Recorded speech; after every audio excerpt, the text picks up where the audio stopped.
Et bah chiquita, non. Oh, qu'il aime en Canada, guys, ne commence pas. Est-ce que vous avez regardé les vidéos qui sont sorties hier? Hey, my love, Adrice, hey. Mana, Estelle. Est-ce que vous avez regardé who's doing your makeup? I don't think you know her. She's young and very talented. Tonight I'm playing in Boston. Ça fait peut-être 3 fois. Ça fait 3e fois ou 2e fois fait make-up moi? Second time. Yeah, she's doing my makeup like le français à nous. Bon, nous jouons les ma parler français. Nous jouons les ma parler anglais. Bon, qu'est-ce que tu call with mes amis? She's so young, comme c'est like, are you 22? 25. 25. She's very talented, guys. Et puis, il shine. That's the thing. With mon trop, mon seul bagage, moi, je faire pour ce massage avec qui ça? Ice sculpting. What does that mean?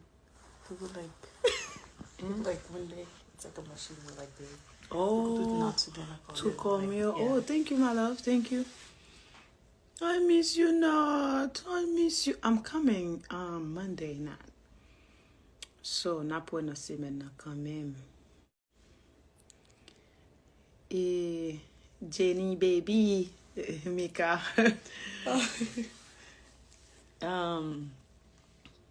So n'a joué à 12. So don't be late.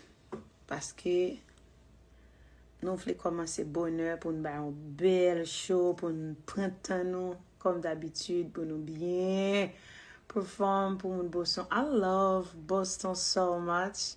When you're very nice, you're very supportive. Beaucoup de gens viennent Boston comme si pour bailler différent. So last night I was playing in Jersey. It was insane. It was beautiful. It was You know, moun yo te vraiment vin enjoy, yo te happy by sa yo. And tonight, m konen se la ka mwen ke mye, Boston. I love my fans in Boston. Yo diferent. So yeah,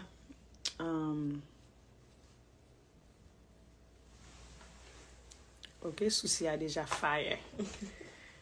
So, fè an ti bel chest, I don't understand. So, si wap nan bal la aswè, ale vondou etan lè.